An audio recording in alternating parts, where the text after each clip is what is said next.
Hey everybody, welcome back to Capital Consumption Theory. And today we're going to talk about crises of confidence. So I wanted to start off with another conclusion as an add-on to prior episode, which was, I think in the previous episode on money, we talked about how money and debt are similar in some ways, but also different in some ways. And one of the conclusions is that you can view debt as increasing money velocity. So there's two ways to view this. One way to view it is that if you think about the barkeeper example, where a guy walks into the bar, the barkeeper, he gets a beer, the barkeeper puts the beer on his tab. So the guy's created a liability in his own name, and there's a spending that occurs. He just spent $10 on beer, but there's no money involved in at the moment. And so you can view it as increasing money velocity, for example, by seeing that if you think about the equation of exchange, the famous MV equals PQ. So the money supply times the velocity of money is equal to the price level times the quantity of output, quantity of production. And so when that guy gets that beer, without needing, any money supply in his hands, he has just increased the spending in the economy by $10. And so for that year, when you take the spending and divide it by the money supply, you'll find that there's an extra $10 in there potentially, which was spending done on a liability rather than done on money. And so that's true even if they never settle up and the guy walks out the door, trips because he's drunk, breaks his neck, and never pays. That's still good for the economy. So yeah, well, the spending definitely happens. So it's in there, it's in the production. And then you could have different things happen. Like maybe he might pay back like next year. So it might not be in this year's but he doesn't use any money supply at the time. Something may happen where he never pays it back. In which terms it ends up that the barkeeper ends up paying for it as an expense. Because he loses by losing the value of his asset. But the key point is that you have spending and it didn't use the money supply at the time that it happened, which leads a little bit into the next point, which is that another way of viewing this is that the patron actually spent $10 of his future income. Okay. So if you think about the money velocity is how quickly people spend their money, and the money that they have is like their money balance. For example, if you have, say you only have like $1,000 in your bank account, but in 1 year you spend $30,000. You just keep it like really, you don't have that much savings, but as soon as money comes in, then you spend it. Then your velocity is then like 30. Like your $1,000 bank account, it gets spent like 30 times. It turns over 30 times in that 1 year. Like, money comes in, money goes out, happens 30 times. That's money velocity.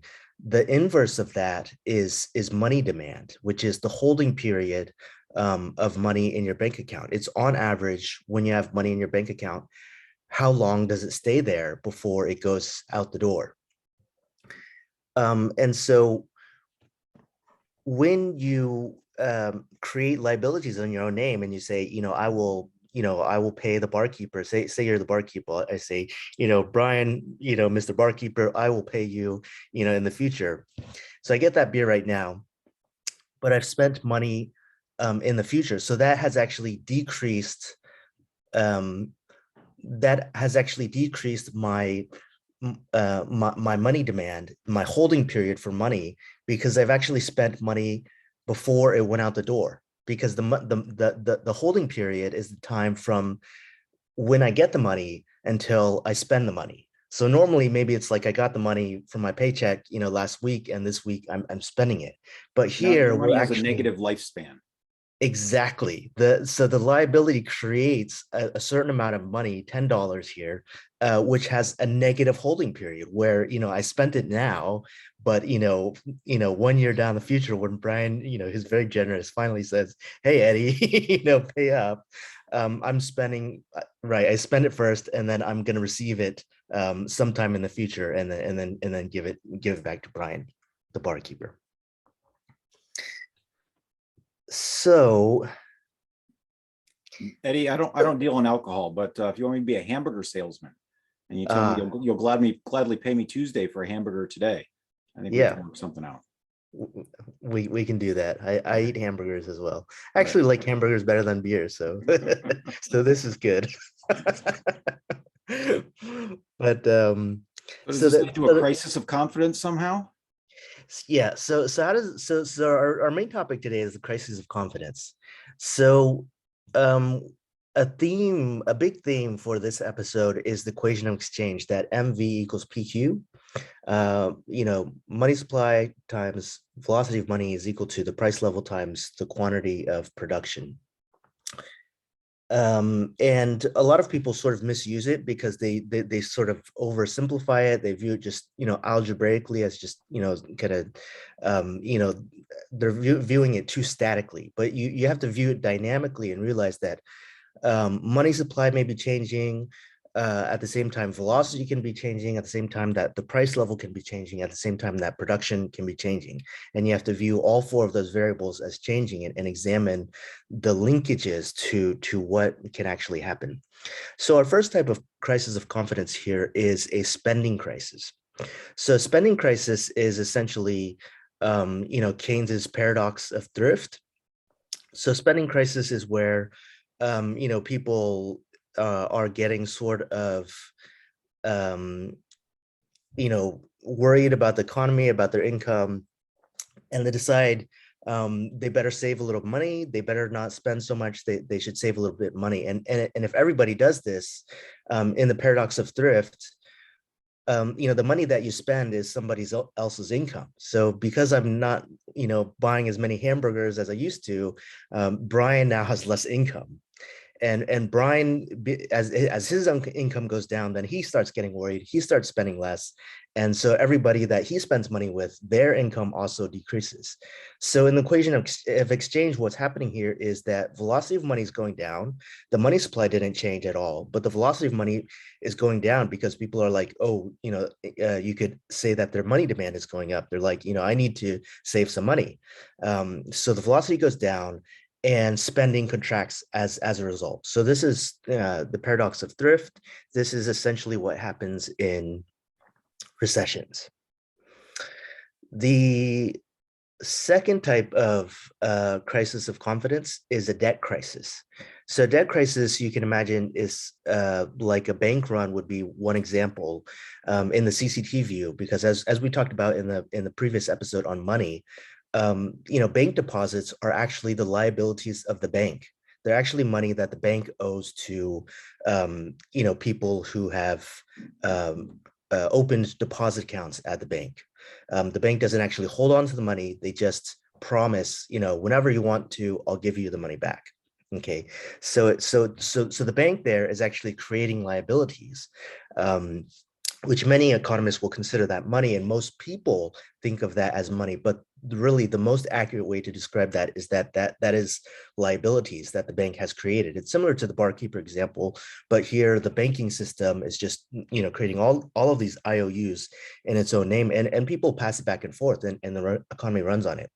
So when you have something like a bank run where people are getting worried about the solvency of the banks, and they're like, I want to get my money back, and everybody goes to cash out their accounts, then you are destroying those liabilities. There used to be IOUs, but when the bank is paying you the money in your account, then they are destroying that liability. They no longer owe you money. And because it's a multiple of the actual reserves in the bank, the banks, a lot of them they'll go bankrupt in a bank run.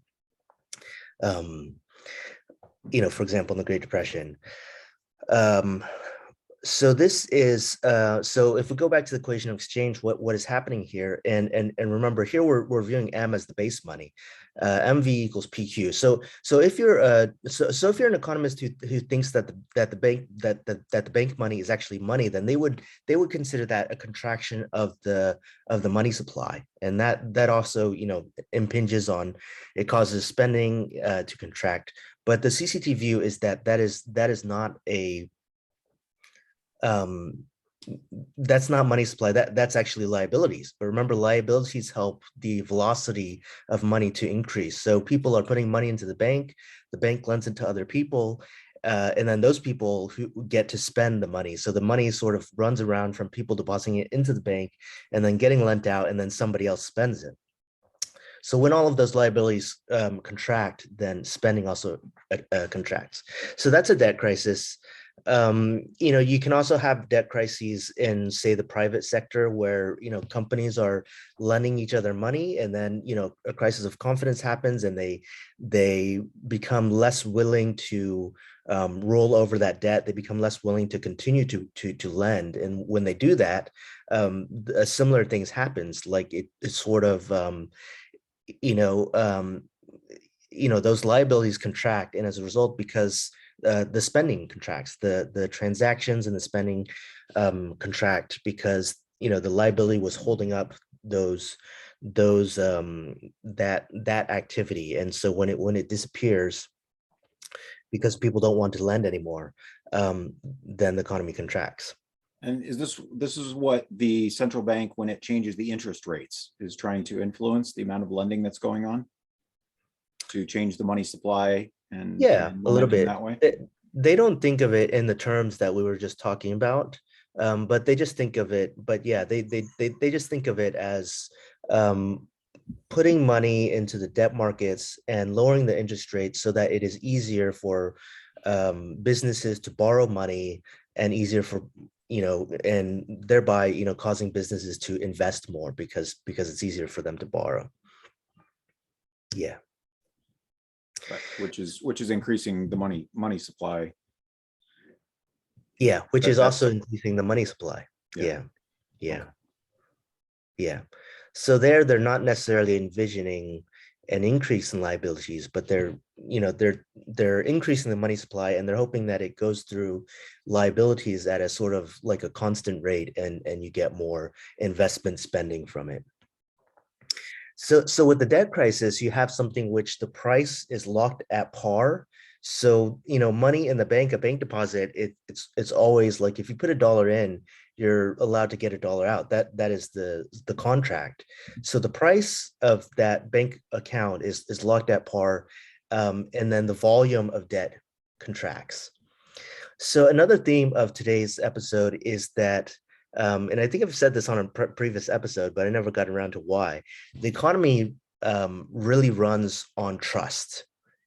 It runs on trust, and the money and everything else is actually sort of ancillary, or it is a sort of a um, like an execution, like a realization of that trust.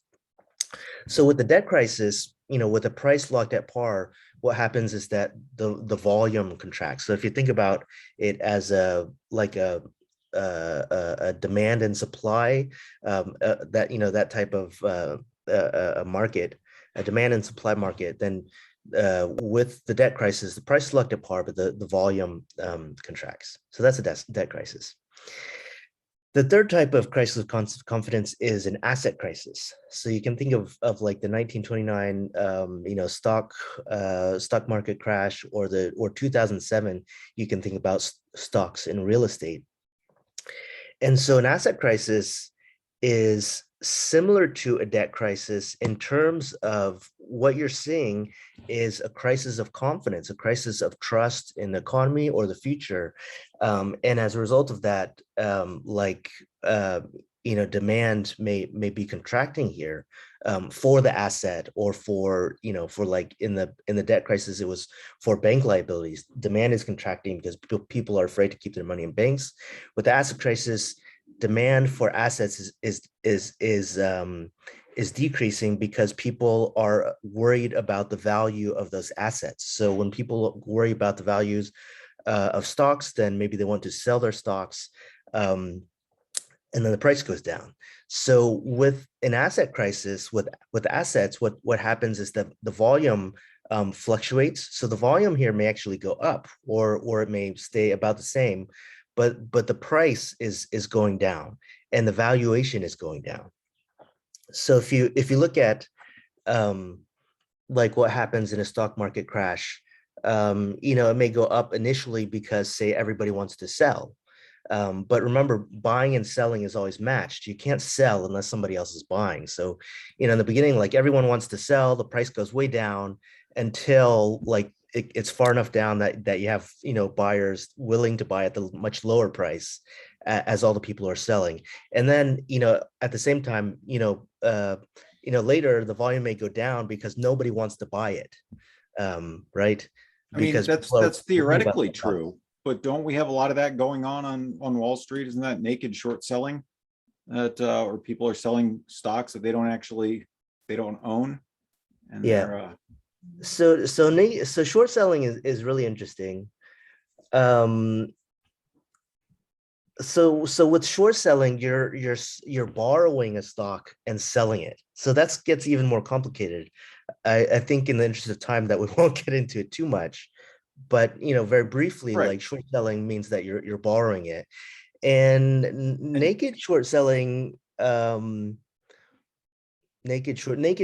is still just borrowing the stock. well, isn't it saying that you're borrowing the stock without actually borrowing the stock, and the It expectation maybe that to, you'll to do be it honest, later? I haven't dug into that in a Okay. great deal of detail. All right. My That's okay. impression I is don't, that, I'm sorry. I don't mean to get you on a tangent. I just would like yeah, to assert that while it'd be nice if the market worked that way, where always there was a buyer and seller, I think there's a yeah, lot of uh non-traditional I selling haven't, going yeah, I on in haven't Wall dug Street. into that detail, but the naked, again, like debt is just a contract. So naked short selling can occur, but it can only occur if the exchange allows it to occur. And if the exchange allows it to occur, then essentially the exchange is accepting a promise by the buyer that even though I haven't bought the stock and even though I haven't even borrowed the stock, Yeah. um but somehow I'm going to end up with Yeah. the stock in my hands maybe in the future. And so if the exchange does that, the exchange itself is actually on the hook for lending the stock to the Yeah. naked short seller, if that It's makes sense. kind of like fractional reserve banking.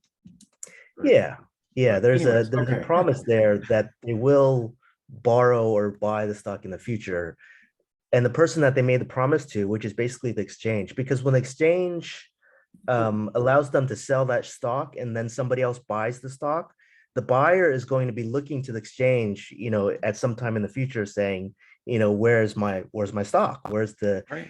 the stock certificate nowadays, we just keep them at the exchange. So it's easy for things like this to happen. But Right. they're still, they bought the stock, they own the stock. At some point in the future, something goes wrong, then they're looking to the exchange. Where's my stock? And so if the And exchange this is made what that happened with GameStop, though, right back in transaction, January, where there were yeah, more shares shorted than were actually available to trade. So, yeah, anyways, sorry, I'll let you get back yeah. to the main thing. I just It's like reserve banking, and if the exchange does that, the exchange is on the hook. So that's very complicated because you're borrowing stock instead of borrowing money here. But all the same mechanisms actually still do apply. But yeah, so that was asset crises. So with the asset crises, the volume fluctuates. It may go up, it may go down, but the price goes way down because confidence has gone down, demand for the asset has gone down. And again, this, if we go back to the equation of exchange, I would argue that this also reduces spending. So we've actually talked about, in a past episode way back when, about, for example, like Bitcoin. And so Bitcoin is another asset, and I would argue that the valuation of that asset actually allows spending in the economy. So if you compare um, buying an asset uh, with buying a bank account, which is also an asset. Like usually you don't think of it as buying an asset, you think of it as just, putting your money in the bank. But, again, what you're really doing is you're buying the liability of the bank, where the bank, essentially gives you a ledger IOU that says they owe you so much money, $1,000, you give them $1,000, and you've bought that IOU of the bank. What happens is that, so when you want to spend money, then what you do is you go back to the bank and you sell that back to the bank. You say, okay, you no longer owe me $1,000. I'm taking out in cash. So you sold it, and then you take the cash and then you go spend it. And the banking sector is stable because after you spend the money, then somebody else is going to take that $1,000 and they're just going to put it right back in the bank. So the bank sort of, returns the money for a short period of time, and then somebody else is going to go, lend that money right back to the bank. So it's stable. The bank liabilities continue at that level in the absence of a crisis of confidence. So with an asset, and you could even say, for example, Bitcoin, a similar thing happens. So when you buy Bitcoin, you're sort of like saving your money. So instead of buying a bank account, you buy Bitcoin. So you give somebody else is selling the Bitcoin. You buy the Bitcoin, you have the Bitcoin in your hand, just like you had the bank account in your hand. You had the IOU of the bank. Here you have the Bitcoin. And if you want to spend money at some point, then you take some of that Bitcoin and you go onto the market and you find somebody else who buys it. And as a result, when you sell your Bitcoin, then you get money in your hands. And then when you take that money, then immediately you're going to go out and use it to buy a car or something like that. So if you think about in terms of equation of exchange, when you're holding a bank, an asset like Bitcoin, and then you decide that you want to spend money and you go and sell it, you have to, a lot of times, I mean, in most places, you can't use the Bitcoin to buy the car directly. You're going to buy money with the Bitcoin and then use the money to buy the car. But if you look at the equation of exchange, what happens to the velocity of that money is it goes way up. You're only going to hold it for like, at the most 1 day. Some businesses allow like the conversion to occur at the point of sale. So like you bought a coffee, and immediately in the background, immediately your Bitcoin gets exchanged for dollars, and then the dollar goes right into the coffee seller's account. So your holding period for that money was really, really short. It could be like less than a second. So what happens is that the money supply, with the given money supply, the presence of these assets, and it could be Bitcoin, it could be real estate, it could be stocks, because you can, it could be stocks, it could be real estate, because you can borrow against your real estate and spend that money. All of these assets allow for an increase in the velocity of money.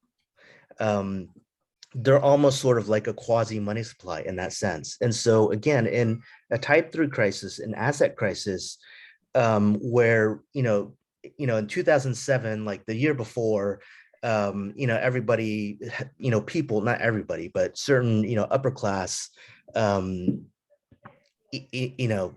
people had stocks and real estate and whatnot.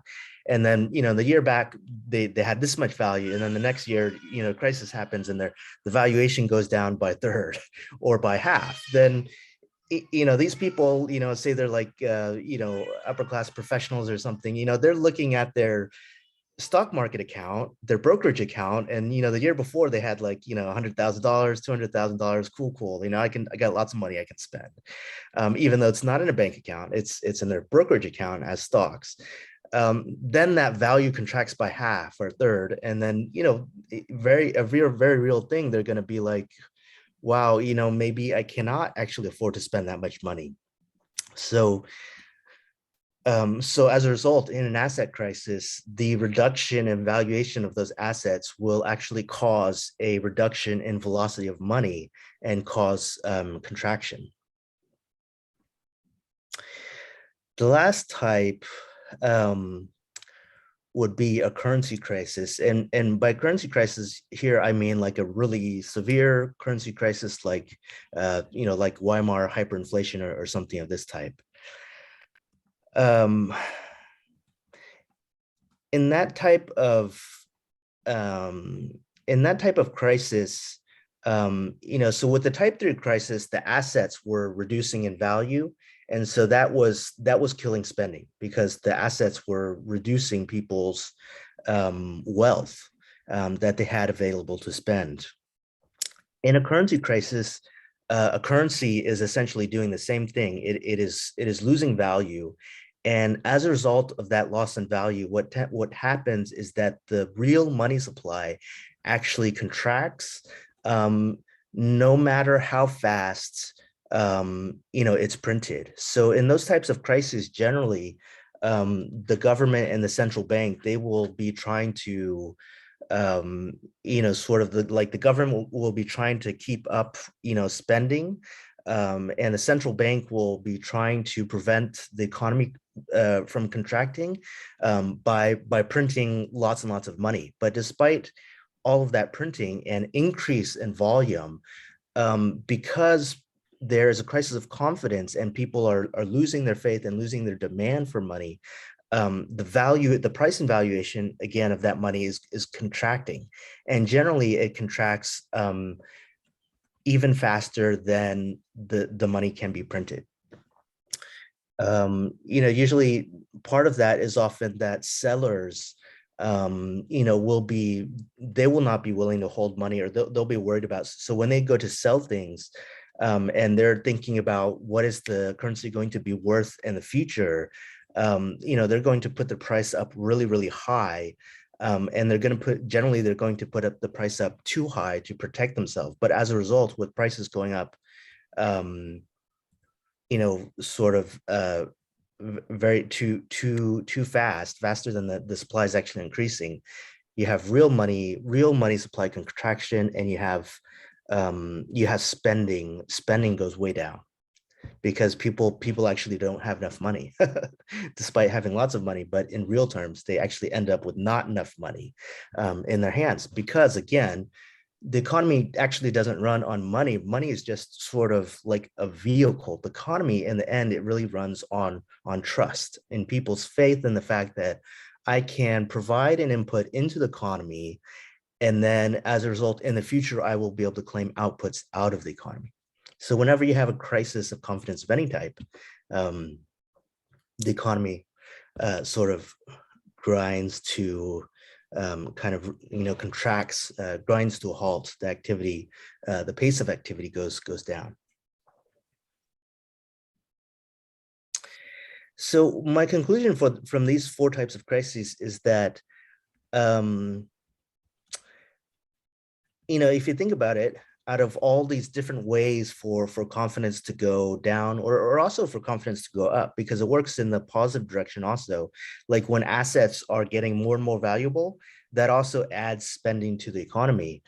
So really you have, when you're looking at like spending, which drives the economy, and is the economy, is the GDP, it can go up and down for like at least 4 or maybe like more types of reasons. There's many different types of reasons, and the 4 reasons they can be occurring at the same time, such as with the Great Depression, you have the debt crisis with the bank runs, and you have the asset crisis with the stocks and stuff. You have different things going on at the same time. It can be fairly complicated, but what we really care about at the end of the day is simply the spending itself. It actually doesn't really matter too much, what type of dynamic is causing it, as long as you have the right type of spending. So the right amount of spending. So if you have the right amount of spending, then, you'll keep the whole economy well utilized. Capacity utilization will stay up, and we'll get, as much production as we can actually have, as we can actually produce. And that's all that matters. So a stable solution to all of these. So what you really want in the economy, because right now we're sort of holding up the economy by assets and also by debts. For example, if you look at Jeff Crocker's work, we're holding spending up with debt. And we're also holding spending up with high asset prices, which is an unintended effect of money supply. So originally, monetary policy. So originally, the monetary policy is supposed to drive investment, but right now, actually, what's really happening is that the monetary policy is driving asset prices, and then the asset prices also drive spending. So you're holding the economy up with debt and with assets, but these are vulnerable to instability when people start get worried, and they're looking at these figures like the debt is really big, the assets are really high, and people worry, and they worry more or less for good reason that these are indeed sort of slightly absurd levels. And then when they start worrying and the trust goes away and you have a crisis, then all of that just kind of just collapses out from under you. To have a stable economy and to have a stable solution to this, really what you want to do is just to drive the spending directly, and you do that with what if I recall correctly, it was Friedman originally who talked about helicopter money, and you take the helicopters into the sky and you just give everybody cash. And then when everybody has cash in their hands, then, what are they going to do? They're going to go out and spend it, and you'll have more spending. So really what you want to do is, what Jeff Crocker calls UBI, using sovereign debt-free money. Or you could call it a monetary UBI. You just put money in the hands of consumers. That allows them to spend like the economy needs, and as a result, for example, people who want to provide labor inputs into the economy, or business inputs into the economy, they can do that when you have enough demand for it. When you don't have demand for it, then they are actually also stifled. You get lower wages and such. So that's what you want to do, and you just want to put money directly into people's hands, sufficient for well-utilized capacity, and hopefully even in the absence of these overgrown debt and assets, and also stagnant currency, which is stuck at the top of the economy with the wealthy. So do you see the amount of money that you're issuing as sovereign UBI dollars? Do you see that as being a stable amount, that gets the productive capacity up where you want it? Or once the productive capacity is up, does that amount that you need to add, does that lessen? So that's a very good question. If you're familiar with the CCT concept of the paradox of the worker consumer, CCT says that when you put this money into people's hands and then their spending goes up, that will cause labor income to actually go up. Like wages will go up because there's more labor demand, which puts even more money into the consumer worker's hand, which allows them to continue spending more, in the next time period. And so that's what you saw from 1940 to 1970, which economists call the golden age, because wages went up, productivity went up, and so you just had this pretty well the economy that's growing very well, and everybody is benefiting from it. Almost everybody, not everybody, but almost. Well, But also in that time period, though, you had high income tax rates to prevent wealth inequality from skewing the economy. Yeah, and that's helpful. You do need a sort of, like, right now we have capital consumption imbalance. And the problem with the imbalance is that the wealthy, they invest their money into more capacity, but that doesn't make any sense when you don't have consumption for people to use the capacity. And so, it's good to take money out of the top and put it into the bottom, or to just put it in the bottom, or, you could do either. You could take money out of the top and put it in the bottom, or you could just put more money in the bottom. Both things work, but you need to have a balance between the top and the bottom, because the bottom has to be able to utilize the capacity which the top builds. Otherwise, it doesn't make sense, and you get all these distortions. Yeah. And if this is anybody's first episode, you can see this, happening because capacity utilization is at near century lows. And also, interest rates are at near century lows, and wages have been stagnant for 40, 50 years. So sorry, what was your answer? Was that the amount of basic income would be stable or would be Yes. So I would suspect, from comparing to what happened in the 1940s and from the paradox of the worker consumer, that if you instituted, say, a $1,200 monetary UBI, what would happen is that that would put enough money into the hands of the consumer workers, and that would create a virtuous cycle such that you would actually not need to continue to increase the UBI. But even without increasing the UBI, you would actually see capacity utilization continue to rise and the economy to continue to grow. Spending would continue to grow as a virtuous cycle. Even up until you reach the capacity constraints of the economy. So you don't need to actually necessarily increase it. I would recommend you start with $1,200, and then you watch those measures. You watch capacity utilization, interest rates, and wages, and then they will go up. And I would project that eventually, maybe after 20 or 30 years, you would actually get something like the 1970s, where you're actually bumping up against capacity constraints. And at that time, it would be time to actually, sort of draw back on spending just a little bit, or sort of, level it out a little bit. That would be a great time, for example, carbon taxes, or value added taxes. Of course, that would be like too late. Like, we should be doing that much earlier.